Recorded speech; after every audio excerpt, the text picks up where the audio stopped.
In today's gospel reading from Luke chapter 19, we see what's probably a familiar story where Jesus goes into the temple area and he starts throwing out all the people that are selling stuff. And he says to them this, "It is written, my house shall be a house of prayer, but you have made it a den of thieves."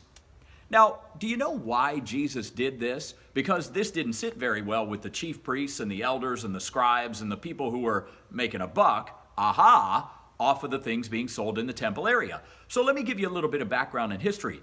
You see, in those days, the Jews had to make sacrifice every year when they came to Jerusalem. And when they were from faraway places, like when Jesus lived in Galilee, they couldn't bring those animals, the doves or the sheep or the goats, on these long journeys with them, so they bought them right there in the temple area. Kind of nice, right? And it was kind of convenient that they would sell those things in the temple area so that they could go in and make their sacrifice. But here's where the rub came in. You see, the chief priests and the elders and the temple officials, they were corrupt. They were getting a kickback off of all of this stuff, and so they didn't like Jesus cutting into their business, and they wanted to see him dead. You know, this always reminds me, maybe not to this degree, but there has always been and there will always be corruption in the church. As long as there are people and there's money involved, there's going to be corruption.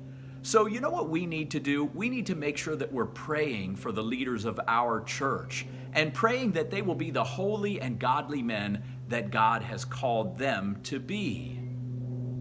Are you praying for your priest, for your bishop, for all those leaders of our church today? I sure hope so. That's your reflection for today.